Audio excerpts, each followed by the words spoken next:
आपने जमकर कैंपेनिंग की है, तो आपको कहीं पर लगा कि बीजेपी के खिलाफ कोई एंटी इनकम्बेंसी सेंटिमेंट या कुछ ऐसे वेव कुछ लगा आपको?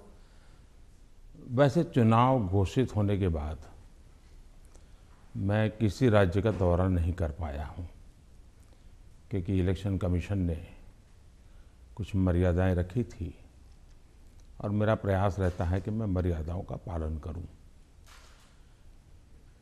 लेकिन वर्चुअली मुझे बीच बीच में कार्यकर्ताओं से बातचीत करने का अवसर मिला है। चुनाव का समय हो या न हो, भारतीय जनता पार्टी संगठन में हो या सरकार में हो, हम हमेशा जनता जनार्दन की सेवा में लगे रहते हैं। और जब सरकार में होते हैं तो बहुत अधिक तीव्रता से, अधिक विस्तार से सबका साथ, सबका विकास, इस मूल मंत्र को लेकर के जी जान से जुटे रहते हैं।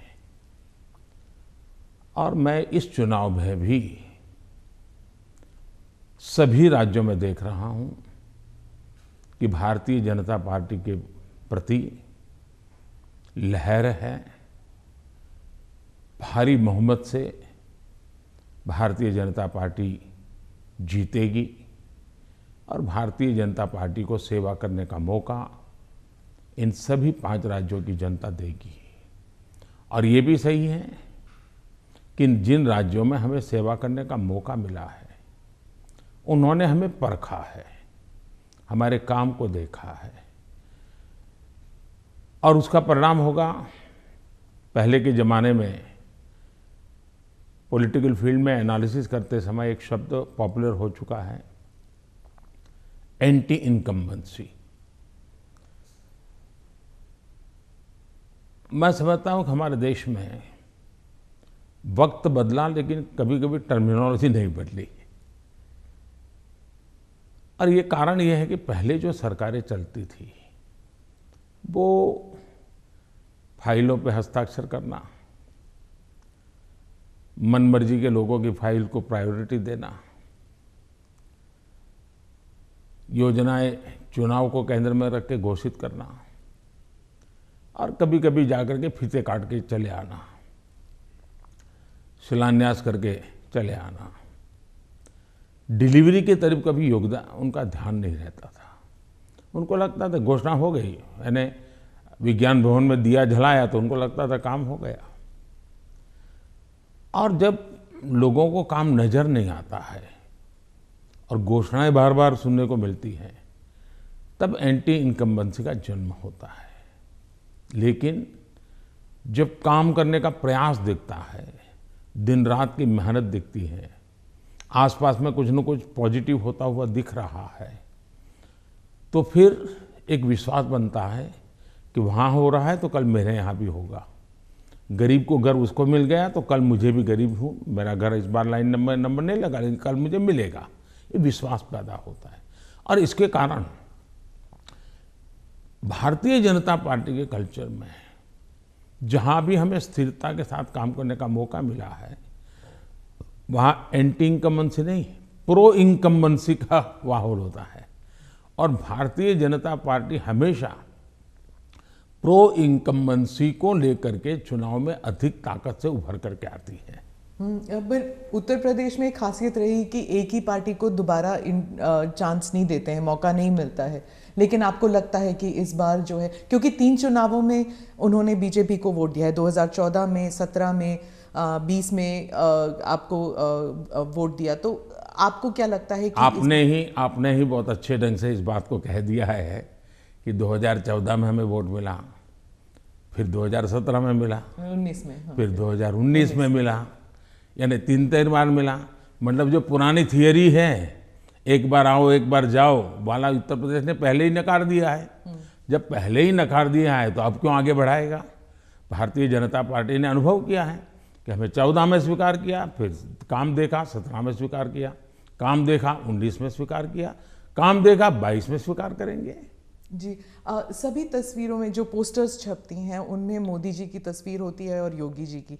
जहाँ पर चीफ मिनिस्टर कैंडिडेट है वहाँ पर चीफ मिनिस्टर कैंडिडेट का होता है, नहीं तो मोदी जी की तस्वीर होती है हर जगह। तो अगर क्या हम ये मान के चल सकते हैं कि जो राज्य के चुनाव होते हैं एक किस्म से एक रेफरेंडम है सेंटर की पॉलिसीज को भी, सिर्फ स्टेट की नहीं, सिर्फ सेंटर की भी पॉलिसीज? आप देखिए, भारतीय जनता पार्टी एक कलेक्टिव लीडरशिप में विश्वास करती है, सामूहिकता में विश्वास करती है और हम स्तर पर सामूहिक रूप से काम करने के आदी हैं। वो तस्वीर प्रधानमंत्री की नहीं है, वो भारतीय जनता पार्टी के कार्यकर्ता की तस्वीर है जिसको नरेंद्र मोदी कहते हैं। और कार्यकर्ताओं के साथ मेरा खड़ा रहना मेरे लिए गर्व का विषय होता है।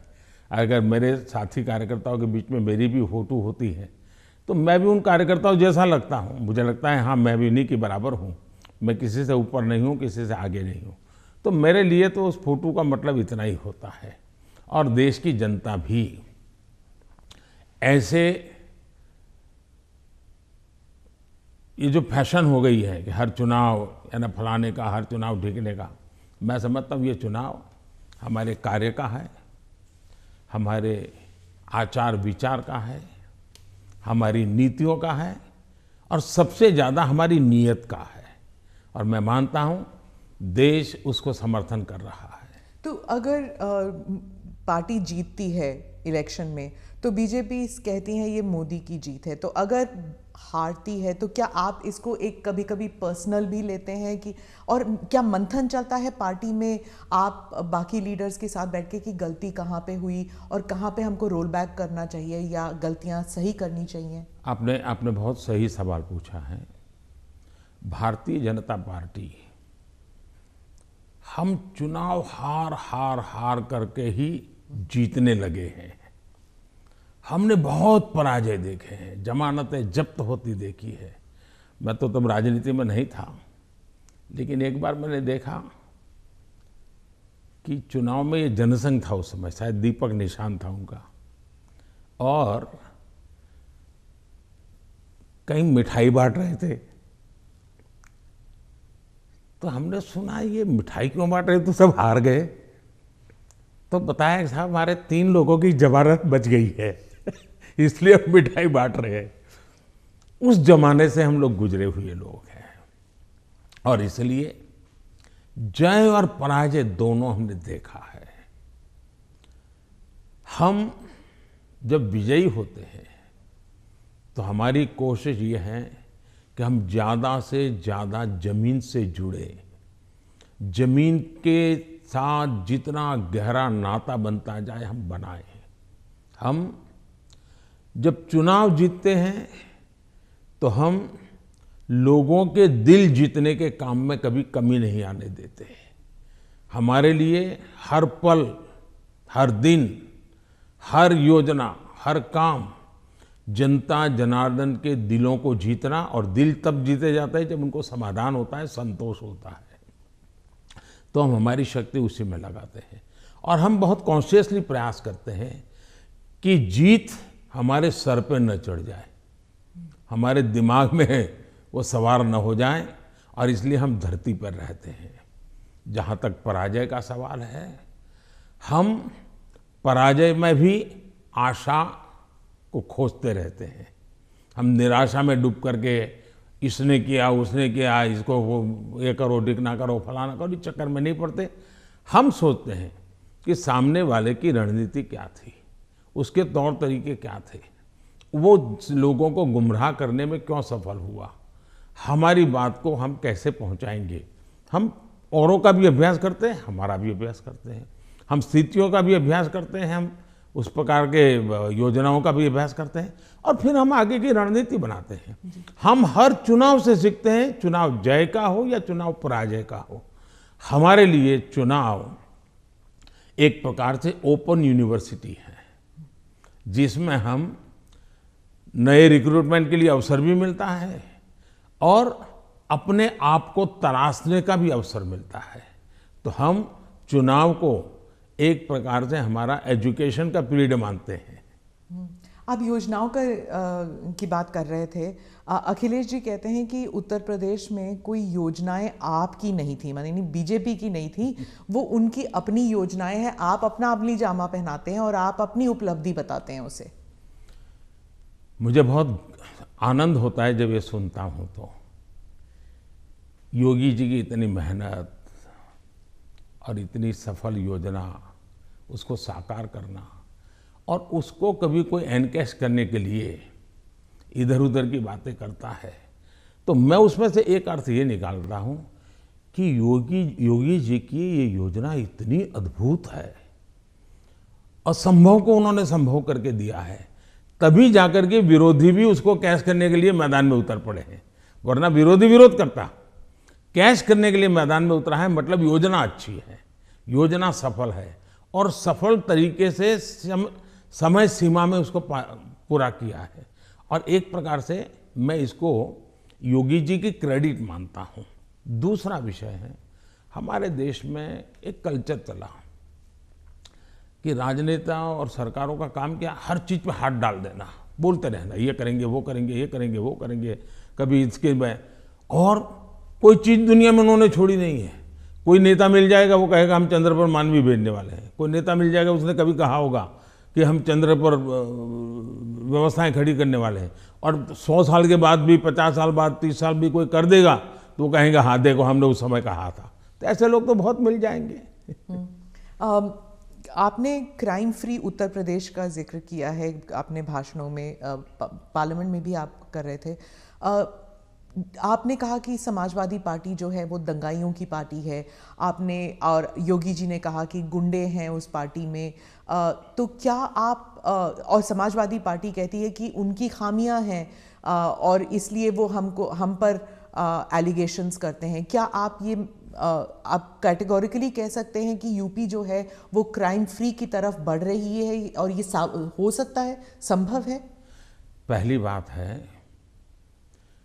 कि जब लोग उत्तर प्रदेश में सुरक्षा के विषय की चर्चा करते हैं तो वहाँ के सामान्य मानवी के मन में पिछली सरकारों में जो उन्होंने मुसीबतें झेली है, जिस प्रकार से गुंडा राज चलता था, जिस प्रकार से माफिया की इच्छा के अनुसार ही सरकार के बाबुओं को काम करने के लिए मजबूर होना पड़ता था, जिस प्रकार से इस प्रकार के दबंग लोगों को सरकार में एक प्रकार से प्रतिष्ठा थी, आश्रय था, ये सारी चीजें उत्तर प्रदेश ने बड़े निकट से देखा है। बहन बेटी घर के बाहर नहीं निकल पाती थी, ये उत्तर प्रदेश ने देखा है। आज उत्तर प्रदेश की बेटी कह रही है कि मैं शाम को अंधेरा होने के बाद भी अगर कहीं काम है तो जा सकती हूँ। ये जो विश्वास पैदा हुआ है वो मैं समझता हूँ सुरक्षा के लिए बहुत जरूरी है। और ये तब हुआ है, उत्तर प्रदेश में एक समय था गुंडे जो चाहे वो कर सकते थे। आज स्थिति ये है कि उनको हाथ जोड़ के कहना पड़ता है कि यहाँ बाहर मुझे रहना नहीं है तो मुझे जेल में ही रखो, ताकि वहाँ थोड़ी बहुत तो मेरी जिंदगी बच जाएगी, क्योंकि मेरे पाप, और हर कोई सरेंडर कर रहा है। बहुत से लोग हो सकता है सही रास्ते पर भी आ जाएंगे, जब देखेंगे कि भाई अच्छे रास्ते से भी जीवन जिया जा सकता है तो हो सकता है अच्छे रास्ते पर आ जाएंगे। लेकिन योगी जी ने सुरक्षा को प्राथमिकता दी है, कोई कॉम्प्रोमाइज़ नहीं किया है। कुछ लोगों को उसके कारण तकलीफ हो रही क्योंकि उनका कारोबार वही था। आज खास करके माताओं बहनों को जो सुरक्षा मिली है ये बहुत ही महत्वपूर्ण है। अब आप देखिए इतना बड़ा कुंभ का मेला हुआ, यानी हमारे देश में हुए कुंभ के मेलों में सबसे बड़ा कुंभ का मेला योगी जी के कालखंड में हुआ। करोड़ों की तादाद में लोग आए, कोई कानून व्यवस्था की समस्या नहीं हुई, कहीं चोरी की भी खबरें नहीं आई, जेब कतरे की खबर नहीं आई। ये किसी भी समाज को संतोष देने वाला विषय है, ये गौरव करने वाला विषय है। और हिंदुस्तान में अगर सुरक्षा को प्राथमिकता दी जाए तो बुरा क्या है? नहीं, बुरा नहीं। जैसे सुरक्षा की बात चल रही है तो वो कहते हैं कि वहाँ पर एक जुडिशियल प्रोसेस नहीं है, ठोकों की राजनीति चलती है। अगर योगी सरकार ने डिसाइड कर लिया कि फलां जो है वो गुंडा है या उसका कारोबार जो है उसमें कोई डाउट है तो उसको जेल में डाल दो, मतलब एक जुडिशियल प्रोसेस नहीं है, वो कहते हैं। देखिए, हिंदुस्तान की जुडिशरी वाइब्रेंट है, हिंदुस्तान की जुडिशरी बहुत ही सक्रिय है और कभी कभी तो प्रोएक्टिव है। अगर ऐसा कुछ भी हुआ होता तो हिंदुस्तान की जुडिशरी ने जरूर कदम उठाए होते, और पीआईएल करने वालों की कमी नहीं है हमारे देश में। ऐसी बहुत बड़ी जमात है जिनकी रोजी रोटी पीआईएल पर है, तो वो तो तुरंत पहुंच जाते हैं, लेकिन ऐसा कुछ नहीं हो रहा है। मतलब वो न्यायिक प्रक्रिया के आधार पर काम करते हैं। पर जैसे जैसे लखीमपुर खेरी का इंसिडेंट हुआ था, और वो टेनी अभी भी जो हैं वो he still an important person BJP के लिए। तो ऐसे कई इंसिडेंट्स हैं, उसको लेकर जो वहाँ पर जो समाजवादी पार्टी है, it has been successful in saying कि अगर कोई बीजेपी के साथ है तो वो वाइट वॉश हो जाते हैं उनके सारे क्राइम्स। मैं यही तो कह रहा हूँ कि सुप्रीम कोर्ट जो कमेटी बनाना चाहती थी, राज्य सरकार ने सहमति दी। सुप्रीम कोर्ट जिस जज के नेतृत्व में तपास करना चाहती थी, राज्य सरकार ने सहमति दी। राज्य सरकार ट्रांसपेरेंसी से काम कर रही है, तभी तो सुप्रीम कोर्ट की इच्छा के अनुसार सारे निर्णय करती है। आप डबल इंजन सरकार के बारे में काफ़ी बारी कह चुके हैं अपने स्पीचेस में। डबल इंजन सरकार से आप विश्वास जगाना चाहते हैं इलेक्टोरेट में कि विकास जल्दी हो जाएगा अगर दोनों तरफ, मतलब सेंटर में भी और स्टेट में भी बीजेपी की सरकार रहेगी। लेकिन कुछ लोग समझते हैं कि इससे एक धमकी की तरफ देखते हैं कि अगर डबल इंजन सरकार नहीं है तो विकास में गतिरोध आ सकता है, वह विकास मतलब गाड़ी आगे नहीं चलेगी अगर ये डबल इंजन सरकार नहीं होगी तो। देखिए, परिवार में भी माँ बाप हमेशा सभी भाइयों बहनों को कहते हैं कि देखो भाई, हम सब मिलकर के इस दिशा में जाएं तो सब अच्छा होगा, और सब उसी दिशा में प्रयास करते हैं। कोई एक दूसरे के विपरीत नहीं करता है। इतना बड़ा देश है, अगर हम एक दूसरे से विपरीत करेंगे तो हमारे संसाधनों नष्ट हो जाएंगे, हमारे देश की भलाई करने की गति रुक जाएगी। और इसलिए देश के लिए बहुत आवश्यक है कि लोगों के कल्याण के काम हम मिल बैठ के करें और ज़्यादा तेजी से करें। और उसमें भी अगर हम राजनीति करने जाएंगे, मेरा राज्य है, मैं मेरी मर्जी से करूंगा, ऐसा करेंगे तो कितना नुकसान होता है। मैं एक योजना बताता हूँ। अब जैसे आयुष्मान भारत योजना, आयुष्मान भारत योजना गरीब जो बीमारी में है उसको 5 लाख रुपए तक बीमारी में स्वस्थ होने के लिए सहायता करता है। भारत सरकार करती है, पैसे भारत सरकार दे रही है। राज्यों को तो लेना है, देना कुछ नहीं है।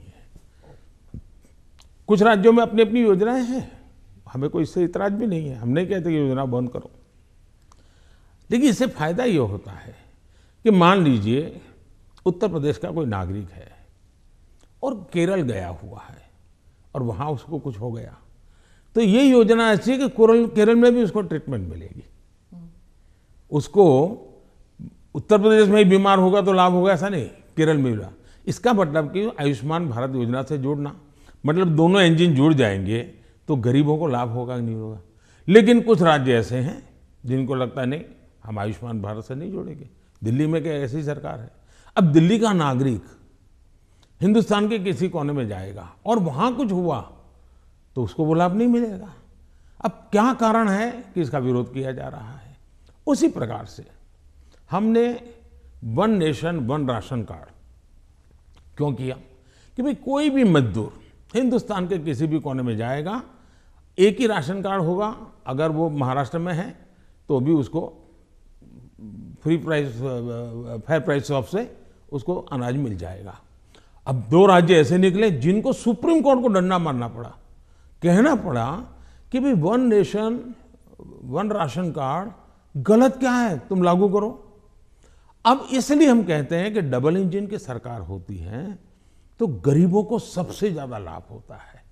अब जैसे जीएसटी कानून आया, पहले हमारे देश में हर जगह पर टैक्सेशन की सिस्टम इतनी अलग अलग थी कि विदेश के निवेशक जो होते थे उनको बहुत दिक्कत होती थी। भाई हमें एक राज्य में अगर कारखाना लगाते हैं तो हमें वहाँ इस प्रकार का प्रॉब्लम होता है, दूसरे में लगाते हैं तो दूसरा होता है। अब जीएसटी होने के कारण उनको भी सहूलत हो गई। तो हम जो ये कह रहे हैं कि भाई डबल इंजन की सरकार, हम ऐसी व्यवस्थाएं करें, अपनी विविधता को बनाए रखना है, भारत की विविधता ही उसकी ताकत है, लेकिन व्यवस्थाओं को भी बनाए रखना है। और इसलिए हम कहते हैं कि जब डबल इंजन लगता है तो ताकत बहुत बढ़ जाती है, हमारी शक्ति वेस्ट नहीं होती है। हमें इसका उपयोग सिर्फ और सिर्फ देश का कल्याण, गरीबों का कल्याण, देश के युवाओं का भला, इतना ही हमारा अर्थ है। आप विविधता की रिस्पेक्ट के बारे में बात करते हैं, लेकिन राहुल गांधी और सिर्फ राहुल गांधी नहीं, स्टालिन, केसीआर, महबूबा, ममता सब कहते हैं कि आपकी पार्टी जो है उस विविधता को रिस्पेक्ट नहीं करती, इसलिए चाहे बंगाल हो या आंध्रा, तमिलनाडु, केरला और कश्मीर, इन सभी राज्यों में बीजेपी कहीं घुस भी नहीं सकती है, सरकार बना नहीं सकती है, क्योंकि एक सेंट्रिस्ट, एक स्ट्रांग व्यू पॉइंट वाली पार्टी है जो रीजनल एस्पिरेशंस को नहीं समझती। पहली बात ऐसी है कि भारतीय जनता पार्टी एक ऐसी पार्टी है जिसका ये मत है कि देश के विकास के लिए हमें रीजनल एस्पिरेशंस को एड्रेस करना ही चाहिए। और देश में मैं पहला मुख्यमंत्री हूँ जो इतने लंबे समय तक राज्य का मुख्यमंत्री रह करके आया हूँ, और इसलिए राज्य के एस्पिरेशंस क्या होते हैं, राज्य की आवश्यकताएं क्या होती हैं, इसका मुझे भली भांति समझ है।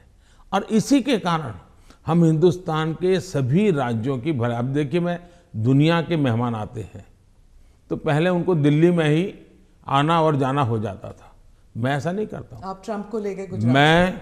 मैं उनको अलग अलग जगह पर, मैं चाइना के राष्ट्रपति को ले गया तमिलनाडु, मैं फ्रांस के राष्ट्रपति को ले गया उत्तर प्रदेश, मैं जर्मन चांसलर को ले गया कर्नाटका, और तब तो कांग्रेस की सरकार थी। किसकी सरकार? इस देश की शक्ति को उभारना, इस देश के हर राज्य को प्रोत्साहन मिलना, यही हमारा काम होता है। अब यूएन में जाकर मैं तमिल भाषा में कोट करता हूँ तो दुनिया को गर्व होता है कि भारत के पास दुनिया की सबसे पुरानी भाषा है, पहले कोई बोलता ही नहीं था। और इसलिए तो मैं हर एक को साथ लेकर के चलने का प्रयास करता हूँ, और मैं मानता हूँ वही रास्ता है।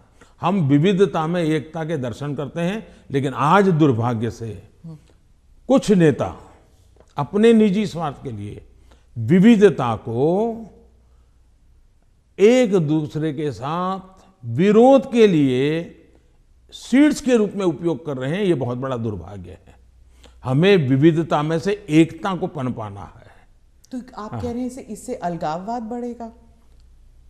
पिछले 50 साल का अनुभव यही है, उन्होंने यही किया है, हर चीज पे देश को बांटो, राज करो, और उसी में से अलगाव पैदा होता है। लेकिन भारत का चरित्र ये नहीं है, भारत के नागरिकों का चरित्र ये नहीं है।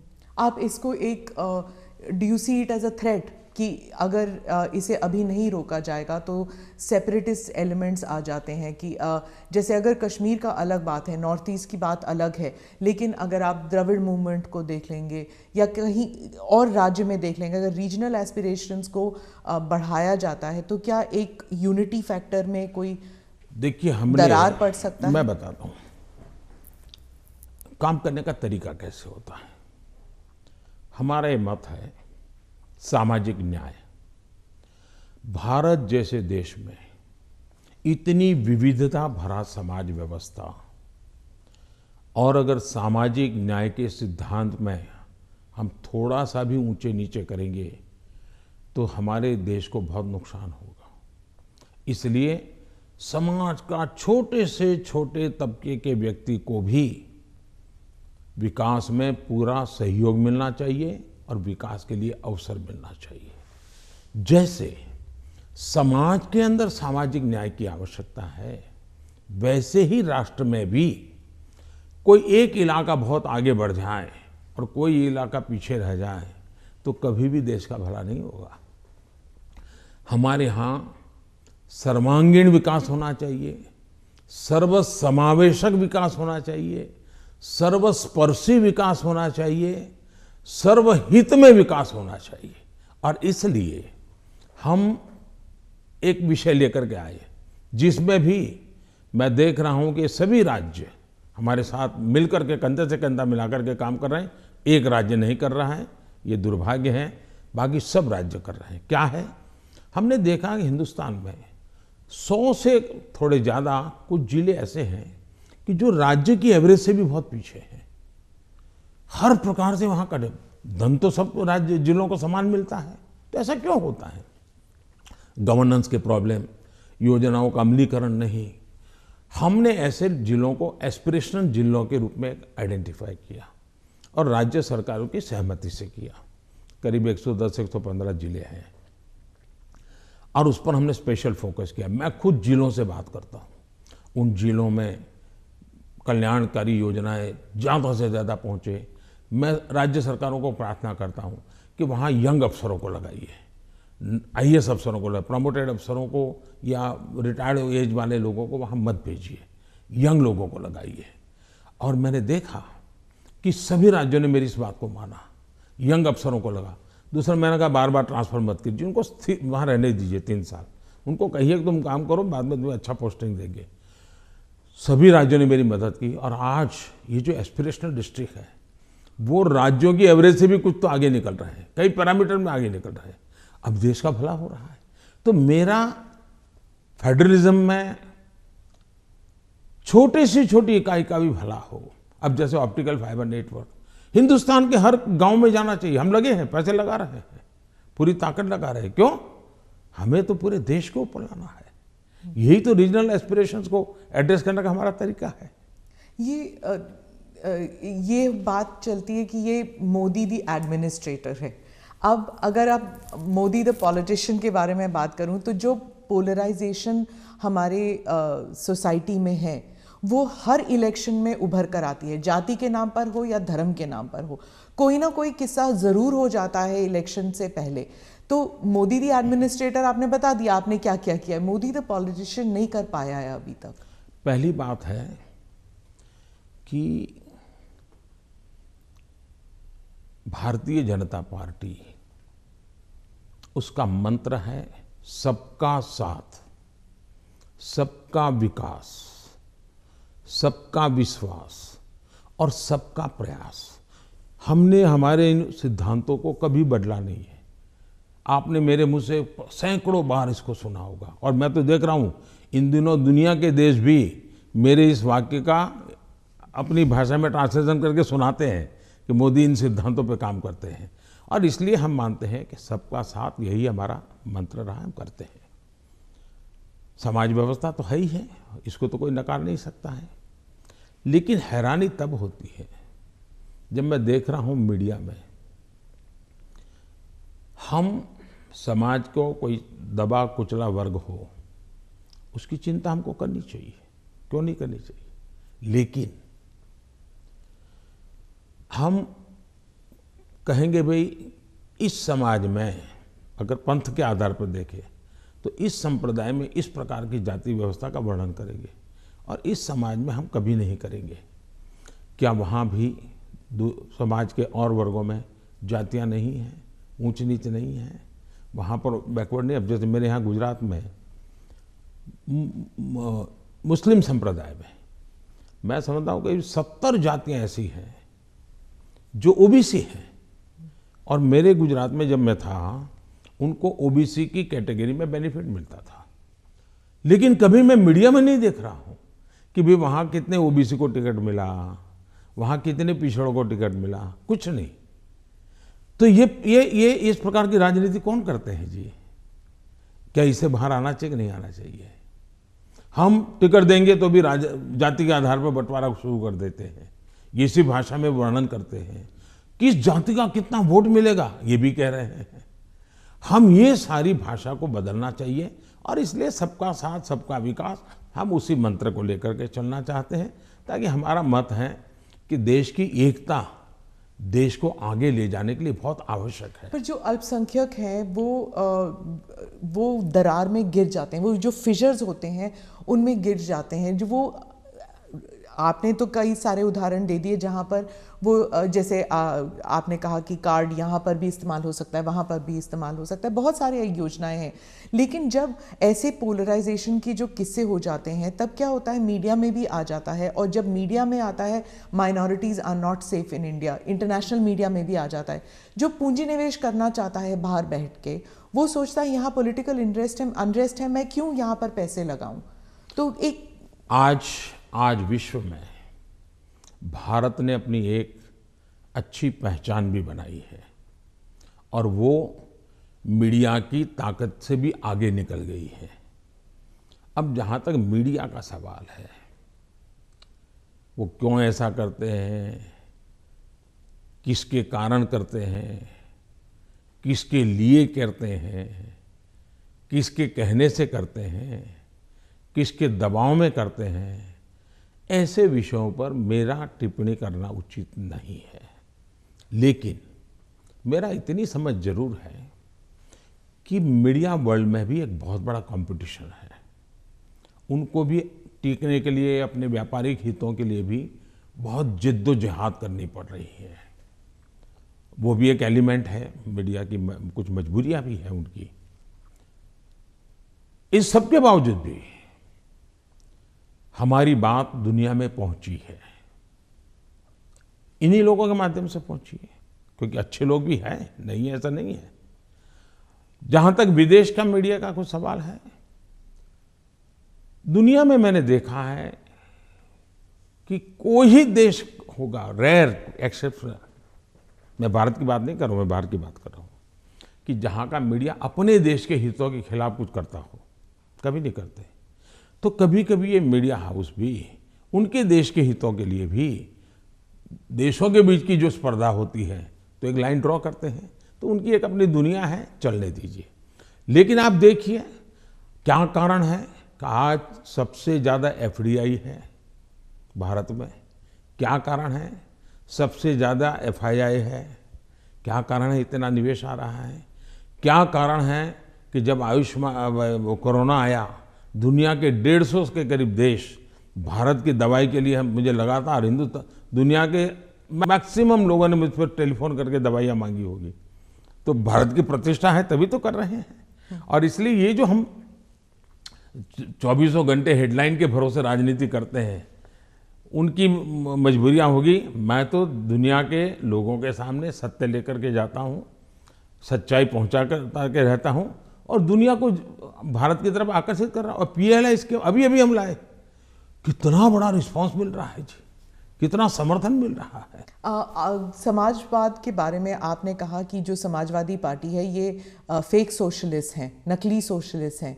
तो समाजवादी है कौन फिर उत्तर प्रदेश में? क्योंकि अर्थशास्त्री कहते हैं कि बीजेपी जो है वो पहले इकोनॉमिक पॉलिसीज में राइटिस्ट थी, फिर वो सेंट्रिस्ट हो गई, अब वही समाजवाद बन गए हैं।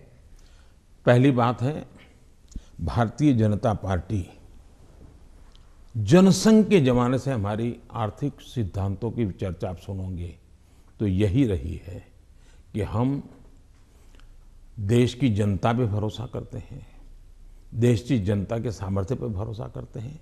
सरकार की नीतियां उनको अवसर देने वाली होनी चाहिए, और हम वो नीतियां बना रहे हैं कि उनको सबसे ज़्यादा अवसर मिले।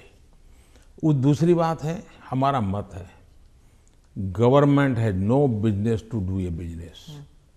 अब ये कहाँ समाजवाद के साथ बैठता है? ये तो समाजवाद के खिलाफ है। सरकार का काम है गरीब के लिए भोजन की चिंता करो, सरकार का काम है गरीब के लिए घर बनाओ, सरकार का काम है गरीब के लिए शौचालय बनाओ, सरकार का काम है गरीब को पीने का शुद्ध पानी दो, सरकार का काम है गरीब अगर बीमार है तो उसको इलाज की व्यवस्था करो, सरकार का काम है गरीब गांव तक कुछ रास्ते बनाओ, लोगों को जाने आने की सुविधा करो। सरकार का काम है कि हमारा देश का एग्रीकल्चर ताकत जो है विश्व के बाजार में कैसे पहुंचे, इसके लिए कुछ व्यवस्था करो। छोटे किसान, उसको दरकिनार किया गया, उसकी चिंता करो। और मेरी प्राथमिकता यही है, मुझे लोगों को घर देना है, मुझे गरीबों को शौचालय देना है, मुझे गरीबों को धुएं से मुक्त करना है, मुझे गरीबों को घर में शुद्ध पीने का पानी पहुंचाना है, मुझे गरीब के बच्चों को पढ़ाना है। अगर कोई इसको समाजवाद कहता है तो मुझे ये समाजवाद मंजूर है, तो वो क्योंकि मैं समाज के लिए हूं। लेकिन मैं जो चर्चा करता हूं नकली समाजवाद, वो ये है, ये पूरी तरह परिवारवाद है। लोहिया जी का परिवार कहीं नजर आता है क्या? वो भी तो समाजवादी थे। जॉर्ज फर्नांडिस का परिवार नजर आता है क्या? वो भी समाजवादी थे। नीतीश बाबू हमारे साथ काम कर रहे हैं, वो भी तो समाजवादी हैं। परिवार कहीं नजर आता है क्या? ये समाजवादी लोग हैं। लेकिन ये लोग देखिए, पूरा परिवार। मुझे एक बार किसी ने चिट्ठी भेजी थी, मैं तो भूल गया आज। उन्होंने कहा कि इनके परिवार से, ये सपा जो है उत्तर प्रदेश का, 45 लोग ऐसे थे जो किसी न किसी पद पर थे। एक ही फैमिली के 45 लोग। और किसी और ने मुझे कहा कि उनके पूरे परिवार में 25 साल की उम्र के करीब करीब सभी व्यक्ति को चुनाव लड़ने का मौका दिया गया है। क्या ये परिवारवाद का लोकतंत्र के लिए खतरा है? इसलिए मैं कह रहा हूं। तो अखिलेश और जयंत दोनों कहते हैं कि परिवारवाद सिर्फ उनकी पार्टी में नहीं, आपकी पार्टी में भी है। राहुल गांधी भी कहते हैं कि परिवारवाद से जुड़े मतलब सेकंड जनरेशन लीडर्स तो आपकी पार्टी में भी हैं। बहुत फर्क है। ये फर्क, अच्छा सवाल पूछा आपने। मैं थोड़ा विस्तार से जवाब दूंगा, बुरा मत मानिए। लेकिन देश की जनता को मैं झूठ के सामने सत्य समझाना चाहता हूं। एक परिवार से अनेक लोग जनता के बीच में जाएं, एक परिवार से 2 लोग जाएं, 3 लोग जाएं और जनता उनको चुनाव करके भेजे, वो एक राजनीति का पहलू है। लेकिन दूसरा, एक परिवार के लोग ही उस पार्टी के अध्यक्ष बने, उस पार्टी के ट्रेजरर बने, उस पार्टी का पार्लियामेंट्री बोर्ड बने। पिताजी अगर नहीं कर सकते हैं तो बेटा अध्यक्ष बने, बेटा नहीं कर सकता है और बूढ़ा हो गया है तो उसका बेटा अध्यक्ष करे, पिता नहीं रहे तो पुत्र करे। ये जो विरासत और वारसा बारिश के रूप में चल रहा है, डायनेस्टी के रूप में चल रहा है, कोई डायनेमिक्स है ही नहीं, ओनली डायनेस्टी। ये जब बनता है, पार्टी परिवार की बन जाती है। और आप देखिए हिंदुस्तान की बर्बादी कहां से हो रही है। जम्मू कश्मीर से शुरू करिए, 2 पार्टियां मेन रही वहां, दोनों परिवार की पार्टियां हैं। अभी तक उसका कोई नया नेता देखा ही नहीं। आज देश में जो 18 से 40 साल की उम्र के लोग हैं, उन्होंने इन पार्टियों के जितने नेता देखे, एक ही परिवार के देखे हैं। दोनों पार्टी, पंजाब में देखिए परिवार वाली पार्टी, आप हरियाणा में देखिए परिवार की पार्टी, उत्तर प्रदेश देखिए परिवार की पार्टी, झारखंड देखिए परिवार की पार्टी, आप तमिलनाडु में जाइए परिवार की पार्टी। ये परिवार ही पार्टी चलाता है। परिवार जो चाहे उनका भला। ये लोकतंत्र के लिए बहुत से बड़ा खतरा है। एक पार्टी के 2 लोग अगर एमएलए बन गए, एमपी बन गए, तो वो पार्टी परिवार की नहीं बनी है। और ये दोनों को फर्क समझना होगा। कोई ऐसा कह करके इतने बड़े पाप से भाग जाए, ये नहीं चल सकता है। और मेरा मत है, परिवारवादी पार्टियां लोकतंत्र का सबसे बड़ा दुश्मन है, क्योंकि लोकतंत्र के मूलभूत सिद्धांतों को ही वो नकारता है। दूसरा, जब परिवारवादी राजनीति चलती है, परिवार ही सर्वोपरि होता है। परिवार को बचाओ, पार्टी बचे या न बचे, परिवार को बचाओ, देश बचे या न बचे, ये जब होता है तब सबसे पहले कैजुअलिटी कौन सी होती है? परिवारवादी राजनीति में कैजुअलिटी कौन सी होती है? बेटा जैसा भी होगा लेकिन वही अगला अध्यक्ष बनेगा। तब सबसे बड़ी कैजुअलिटी टैलेंट की होती है। और सार्वजनिक जीवन में जितनी ज्यादा अधिक टैलेंट आए बहुत जरूरी है। इसलिए राजनीतिक दलों का लोकतांत्रिकरण ये बहुत आवश्यक है। परिवारवादी पार्टियां नए अच्छे नौजवानों को राजनीति से आने से रोकते हैं। मान लीजिए कोई नौजवान है जिसको भारतीय जनता पार्टी में नहीं जाना है, लेकिन बाकी कहीं पर उसको जगह ही नहीं है, कहां जाएगा? क्योंकि बाकी में तो है भाई, उसके परिवार का मैं नहीं हूं, तो थोड़े दिन तो मेरा उपयोग होगा, बाद में मुझे फेंक देंगे, मैं उनके काम आऊंगा तब तो चलूंगा, लेकिन मैं राज्य की भलाई के लिए काम करूंगा तो मैं नहीं चलूंगा। सब नौजवान डर रहे हैं सार्वजनिक जीवन में आने से।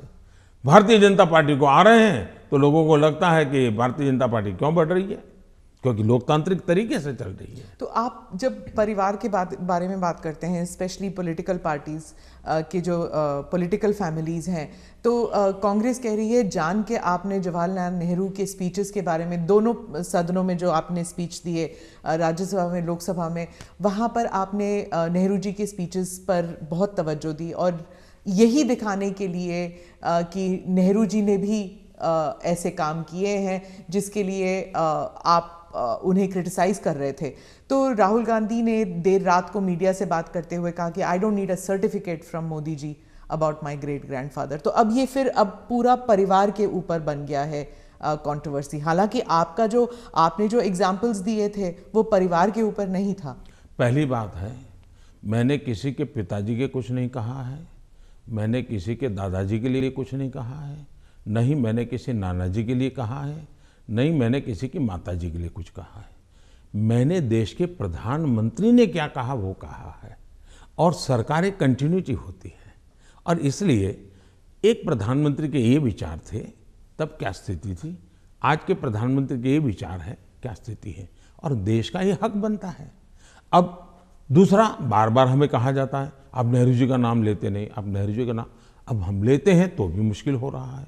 मुझे समझ नहीं आ रहा है कि इतना डर किस बात का है। प्रधानमंत्री जी, 2014 से आप कांग्रेस मुक्त भारत की बात करते हैं। अब वो 60 से कम सीटें हैं कांग्रेस पार्टी की, और उत्तर प्रदेश में तो नंबर 4 पर हैं। तो आप इतना वक्त क्यों लगा रहे थे अपने स्पीच में कांग्रेस के ऊपर? पहली बात है कि देश की जो आज हालत है उसमें सबसे जिम्मेवार कोई मुख्य धारा है तो कांग्रेस की धारा है। इस देश को जितने प्रधानमंत्री मिले ना, उसमें से अटल जी को और मुझे छोड़ करके सारे प्रधानमंत्री कांग्रेस कुल के ही थे। इसके कारण देश में एक कांग्रेस की कार्यशैली ही राजनीति में एक प्रकार से मुख्य धारा बन गई। अब जब कांग्रेस की कार्यशैली, कांग्रेस की विचारधारा, कांग्रेस के पसंद नापसंद के आधार क्या है, संप्रदायवाद है, जातिवाद है, भाषावाद है, प्रांतवाद है, भाई भतीजावाद है, भ्रष्टाचार है, अगर यही इस राजनीति में मुख्य धारा में रहेगा तो देश का कितना बड़ा नुकसान होगा। और इसलिए मैं हमेशा कहता हूं कि हमें, और जब मैं कांग्रेस मुक्त भारत कहता हूं तब कांग्रेस की संख्या से मेरा लेना देना नहीं है। अब जैसे हम कम्युनिस्ट पार्टियों की आलोचना करते हैं, अब सत्ता में नहीं है, वो कहीं नजर नहीं आता, एक केरल में कोने में बैठे हैं, फिर भी वो विचारधारा खतरनाक है। उसी प्रकार से कांग्रेस ने जो राजनीति में की चरित्र की मुख्य धारा बनाई हुई है वो देश को तबाह कर रही है। अगर अच्छी कार्यशैली होती है, अच्छे तौर तरीके होते हैं तो देश आज से पहले बहुत आगे निकल चुका होता। बहुत रुका हुआ, ठहरा हुआ, जनता ने कुछ कर लिया तो कर लिया, ये हुआ है। उत्तर प्रदेश पे ही वापस आती हूँ। वहाँ पर जो ऑप्टिक्स की बात कर रही हूँ, जो पहले चरण में जो चुनाव होने वाले हैं, ऑप्टिक्स में ऐसे लग रहा है जैसे दो युवा नेता हैं, अखिलेश और जयंत, और दूसरी तरफ बहुत ही पावरफुल योगी जी और मोदी जी, जो सरकारी मशीनरी का दुरुपयोग कर रही है, कह रहे हैं, और उनके साथ है ईडी, उनके साथ है जुडिशरी, उनके साथ है मीडिया। तो एक अनइवन प्लेइंग ग्राउंड है। आप क्या कहेंगे इस बारे में? पहली बात है कि ये दो लड़कों वाला खेल तो हमने पहले भी देखा था, और इतना अहंकार था कि उन्होंने गुजरात के दो गधे ये शब्द प्रयोग किया था, और उत्तर प्रदेश की जनता ने उनको हिसाब दिखा दिया। और एक बार तो दो लड़के भी थे और एक बुआ जी भी उनके साथ थी, फिर भी उनके हाल नहीं बना, क्योंकि उत्तर प्रदेश इस प्रकार के जोड़ से अगर किसी को 25 साल पर मताधिकार मिलता है, मान लो 25 साल पर चुनाव लड़ने का हक मिलता है, मान लीजिए, मताधिकार तो 18 साल में मिल जाता है, लेकिन 25 साल पर उसको चुनाव। लेकिन कोई पिताजी ऐसा कहे कि देखो मेरा ये बेटा है वो 10 साल का है, ये बेटा है 15 साल का, दोनों 25 के हो गए, उनको चुनाव लड़ने दो, तो कोई लड़ने देगा क्या? तो इस प्रकार के मेलजोल से चलता है क्या? नहीं, पर जो उनका आरोप है कि लेवल प्लेइंग फील्ड नहीं है, क्योंकि बीजेपी सरकारी मशीनरी और इदारों का इस्तेमाल करती है, ईडी का, और टैक्स रेड्स होते हैं कैंडिडेट्स पर, उनके रिश्तेदारों पर, आप क्या कहेंगे? हिंदुस्तान में भ्रष्टाचार ये दिमक की तरह देश को परेशान कर रहा है कि नहीं कर रहा है? ऐसे लोगों के खिलाफ हर जनता ने हर बार आवाज उठाई कि नहीं उठाई है? अगर मैं कुछ न करूं तो जनता मुझे माफ करेगी क्या? जहां से भी सरकार को जानकारी मिलेगी, सरकार ने कदम उठाना चाहिए कि नहीं उठाना चाहिए? और कदम उठाने के बाद अगर देश के खजाने में अरबों खरबों रुपये आ रहे हैं तो मेरी तारीफ होनी चाहिए। अच्छा, चुनाव के समय हिंदुस्तान में हर बार चुनाव चलता रहता है भाई, तो सरकार काम करना बंद कर दे क्या? चुनाव आप एक बार तय कर लीजिए भाई, 5 साल में एक बार ही चुनाव होगा, सब मिलकर के चुनाव लड़ेंगे, सभी राज्यों के साथ होंगे, केंद्र का साथ में होगा, सारा खर्चा भी बच जाएगा, तो फिर कभी ईडी भी नहीं दिखाई देगा, सीबीआई भी नहीं दिखाई देगा। अब क्या करे? वो तो सरकारी दफ्तर है, वो अपने अपने तरीके से काम करते हैं, वो स्वतंत्र तरीके से काम करते हैं, चुनाव बीच में आ जाता है, करेंगे क्या? वो तो अपने टाइम टेबल से चलते रहते हैं, जहां से उनको जानकारी मिलती है करते हैं, सरकार का उसमें कोई रोल भी नहीं होता है।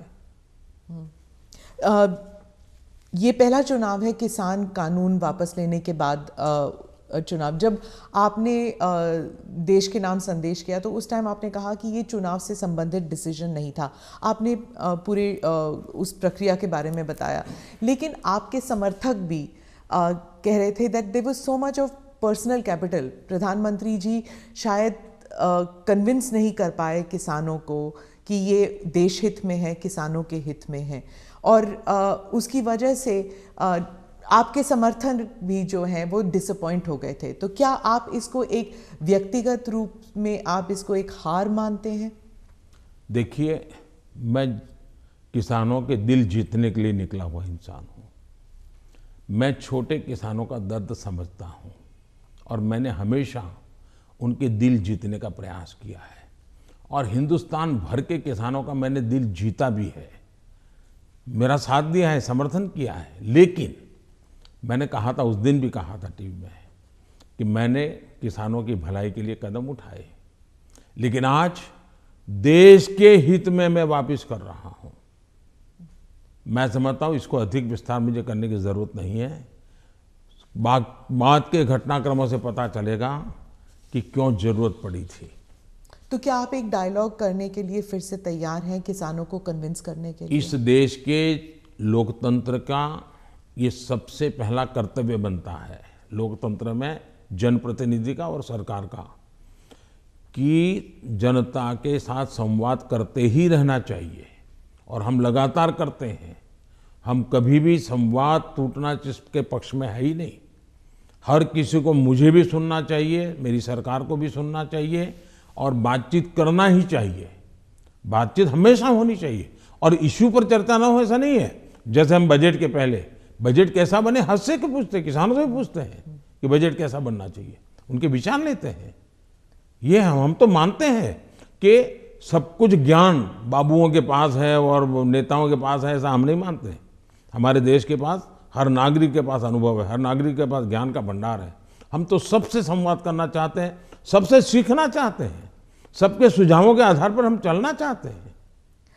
कोविड के टाइम, फर्स्ट वेव और सेकेंड वेव, उसके बारे में आपने अपने स्पीच में भी जिक्र किया कि उसे आपने कहा कि जो कोविड के अगेंस्ट जो हमारी लड़ाई थी वो वी वर विक्टोरियस, मतलब भारत जो है वो विक्टोरियस उभर के आया। लेकिन आपने ये भी कहा कि महाराष्ट्र की सरकार और दिल्ली की सरकार जो है वो नकारात्मक कार्य कर रही थी, लेकिन अरविंद केजरीवाल, राहुल गांधी और शिवसेना ने, तीनों ने कहा कि नहीं, ये गलत है।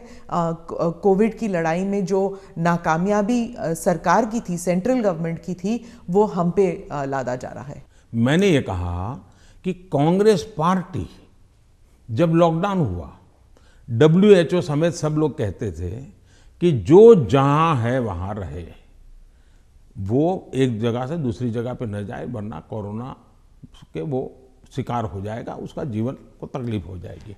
और उस समय कोरोना किस चाल से चलता है, उसका रूप रंग क्या है, कोई पता ही नहीं था दुनिया को। लॉकडाउन, अफरा तफरी में लॉकडाउन राज्यों ने शुरू कर दिए थे, राज्यों ने लगातार अपनी तरफ, और एक राज्य लॉकडाउन कर रहा है तो दूसरे, तो इसलिए नेशन वाइड कुछ करने की आवश्यकता बन गई थी। ये लोग भूल जाते हैं, लॉकडाउन पहले से ही राज्यों ने शुरू कर दिए थे। भारत सरकार ने तो बाद में लॉकडाउन का निर्णय करना पड़ा सबको एक साथ उसकी स्थिति सुधारने के लिए। दूसरी बात है, मैंने कहा कांग्रेस पार्टी ने फ्री टिकट दे करके लोगों को प्रोत्साहित किया कि आप जाइए। वो टिकट तो दिया उन्हें 500,000 लोगों को, लेकिन हवा बना दी कि जाओ। अब उस समय ये न करते तो हमारे देश के श्रमिकों को 2-4, क्योंकि भय का वातावरण तो था ही था, 2-4 दिन में चीज़ें संभल जाती उनको पर, तो बाद में व्यवस्थाएं खड़ी हो जाती। लेकिन उल्टा किया और पूरी ताकत श्रमिकों के लिए लगानी पड़ी। तब जाकर के योगी जी को हजारों बस भेजनी पड़ी यहाँ पर। यहाँ पर भी दिल्ली में आप पार्टी ने, उसके नेताओं ने जीपों में जाकर के झुपड़पट्टी में कहा है, वीडियो अवेलेबल है कि भाई आप जल्दी जाइए और वहाँ पहुँचिए, वहाँ से आप अपने घर पहुँच जाइए, यहाँ तो लॉकडाउन हो रहा है। भय पैदा कर दिया।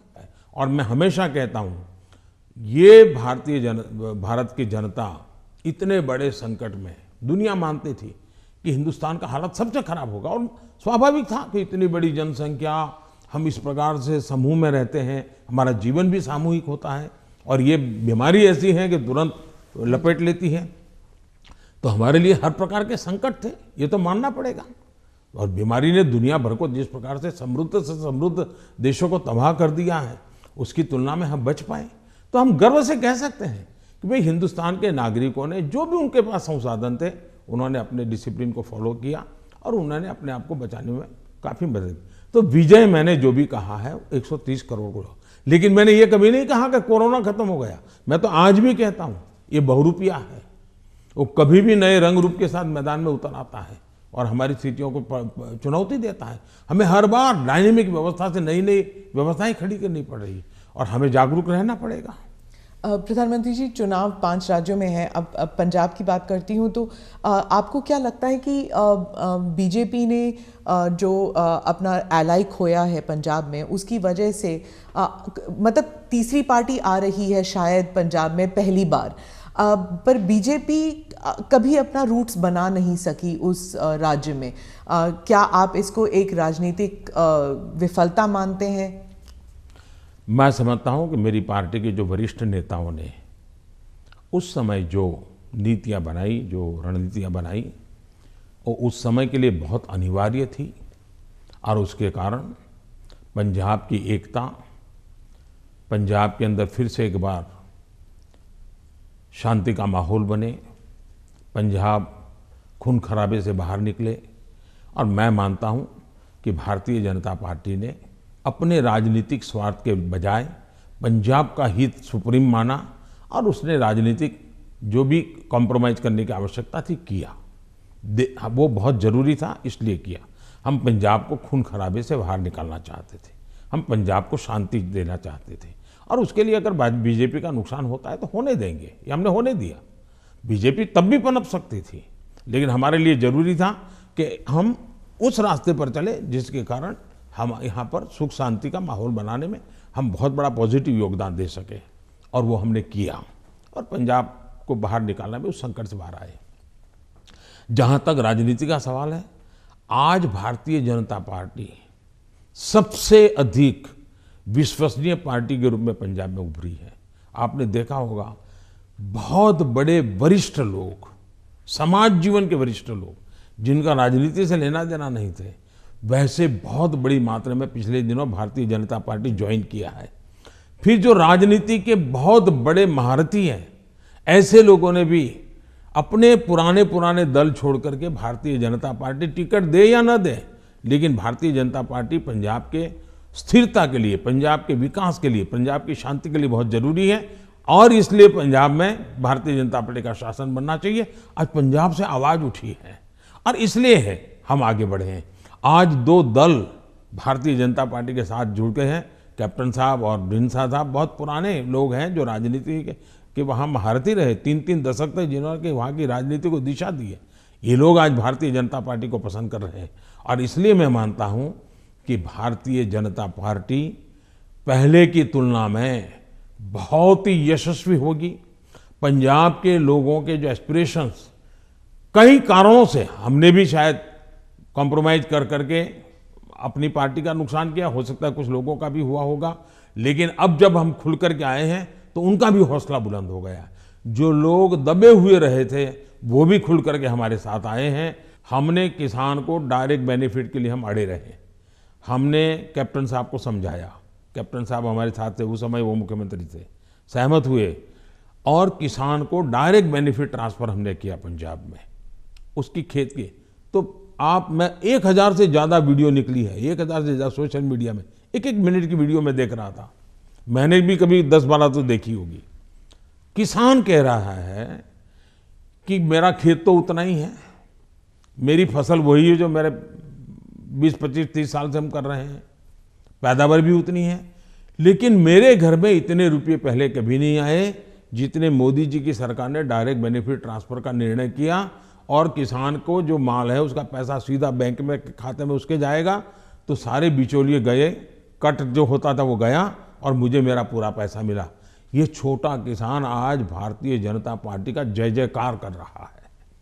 जी, आप जब गए थे पंजाब तो आपका काफिला ब्रिज पे अटक गया था और आपने किसी ऑफिशियल को कहा कि आपने चीफ मिनिस्टर को कही है मैं जिंदा वापस जा रहा हूँ।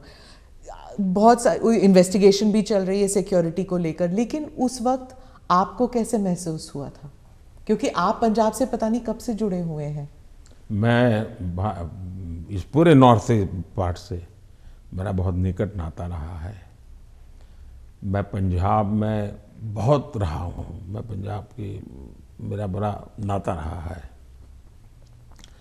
मैं मेरी पार्टी का काम वहाँ करता था। मैं पंजाब के लोगों की जो वीरता है ना मैंने देखी है। पंजाब के लोगों के दिल को मैं जानता हूँ। मैं आपको एक उदाहरण बताता हूँ। मैं अपनी पार्टी का काम करता था, उस समय तो ये आतंकवाद बड़ी एकदम हालत बड़ी ख़राब थी, शाम के बाद कोई निकल नहीं पाता था और मैं शायद मोगा में था या तरन तारण में था, मुझे याद नहीं है आज, और मुझे अगले स्टेशन पे जाना था, लेकिन कार्यक्रम के कारण देर हो गई। मैं और मेरे ड्राइवर दो ही थे, हम निकले और दुर्भाग्य से हमारी गाड़ी खराब हो गई रास्ते में। तो हम कोशिश कर रहे थे लेकिन गाड़ी चल नहीं रही थी। तो उस समय एक पुरानी एम्बेसडर मेरे पास थी, धक्के भी लगाए, कोशिश की, तो खेत में 2-3 लोग थे, सरदार थे, वो दौड़ते हुए आए, उन्होंने भी धक्के लगाने में मदद की, लेकिन गाड़ी नहीं चली। फिर हमने कहा भाई नज़दीक से हमें कोई मैकेनिक मिलेगा कि नहीं मिलेगा? तो साहब यहाँ तो अभी तो कोई मिलेगा नहीं, बहुत दूर दूर है। फिर उन्होंने मुझे कहा कि देखो भाई तुम्हें बुरा न लगे तो एक बात करो। मैंने कहा क्या? बोले तुम गाड़ी यहाँ छोड़ दो, तुम और तुम्हारा ड्राइवर खेत में हमारे साथ चलो, हमारी वहाँ झोपड़ी है, वहीं खाना खा लो और रात को रुक जाओ। सरदार परिवार जिस प्रकार से उन्होंने मुझे संभाला, उन्होंने कहा भाई कुछ भी हो तुम सुबह जाना, अब यहीं रुक जाओ। बाद में उनको पता चला मैं तो भाजपा का कार्यकर्ता हूँ। वो कहा ठीक है भाई तुम भाजपा के हो, कुछ भी हो, तुम आज रात मेरे यहाँ रुको। मैं हैरान हूँ जी, खेत में उन्होंने अपनी जो छोटी सी जगह होती है उसमें रखा, मेरा खान पान की व्यवस्था की और सुबह उनका बेटा जाकर के एक मैकेनिक को ले आया, गाड़ी ठीक की और मैंने पंजाब का ये दिल देखा है जी। इन सरदारों के भावों को जानता हूँ मैं इतने। और मेरे तो गुजरात में, मेरे कच्छ में अंदर इतने मेरे परिवार हैं सरदार। मैंने जब लखपत में गुरुद्वारा का भूकंप में नुकसान हुआ था, मैं वहाँ गया देखने के लिए, मुझे बड़ा दर्द हुआ। तो मैं ऐसे ऐसे कारीगरों को लाया राजस्थान वगैरह बाहर से कि वैसा ही मुझे गुरुद्वारा बना के दो जो गुरु नानक देव जी के जहाँ चरण पड़े थे। बनाया दोबारा। आज कच्छ के अंदर जो हमारे सरदार परिवार है, बहुत बड़ी मात्रा में है, खेती करते हैं। जब वो इसका बात का वर्णन, उनकी आंखों में से आंसू आ जाता है जी। और मैं अभी कुछ दिन पहले भी एक वर्चुअल मीटिंग में मैंने उस गुरुद्वारा में सबसे बात की, मेरा इतना लगाव रहा है जी। आपने देखा होगा, एक किताब है पढ़ने जैसी है सरकार की, शायद अंग्रेजों के ज़माने में जी भी सिख कौम के लिए नहीं हुआ है। अंग्रेजों के ज़माने में, कांग्रेस के ज़माने में तो हुआ ही नहीं है। ऐसे अनेक काम मैंने देश के कल्याण के लिए, हमारे सिख भाइयों की वीरता का सम्मान करने के लिए किए हैं। और मुझे गर्व है, चुनाव की जगह पर है, लेकिन मैं मानता हूँ ये मेरे देश के वीर जवान हैं, मेरे देश के सच्चे किसान हैं, उनके कल्याण के लिए मैं जितना कर सकूँगा मैं करता रहूँगा। तो क्या उस दिन आपको ऐसे लगा कि ये राजनीतिक आंदोलन था, इसलिए ऐसे हुआ? ऐसा है कि इस विषय में मैंने पूरी तरह मौन रखा हुआ है, क्योंकि सुप्रीम कोर्ट स्वयं इसको गंभीरतापूर्वक इस बात को देख रही है। मेरा कोई भी वाक्य पूरी जो चल रहा है उस पर प्रभाव पैदा करे, यह उचित नहीं है। जो भी है सुप्रीम कोर्ट के द्वारा जांच कमेटी निकालेगी, जो सत्य होगा देश के सामने आएगा, और हमें तब तक इंतजार करना चाहिए।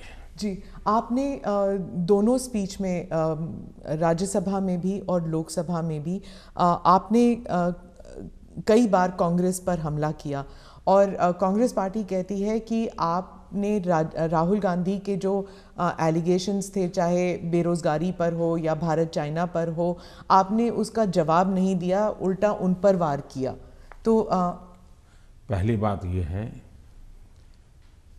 कि हमला करने वाली भाषा न मैं जानता हूं, न मेरी वो प्रकृति है। लेकिन तर्क के आधार और तथ्य के आधार पर सदन में मैं कोई बात बताऊं, वो मीडिया के लिए गरम गरम मसाला बनाने के लिए हमारा शब्द उपयोग होता होगा। हम हमला नहीं करते, हम संवाद करते हैं। वाद विवाद भी होता है, टोका टाकी भी होती है, और वो विषय मैं बहुत हंसते हुए इसको स्वीकार करता हूँ। मैं इसके कारण मुझे कोई नाराजगी नहीं होती, और मैंने हर विषय के तथ्य दिए हैं, हर विषय को तथ्यों के आधार पर बात की है।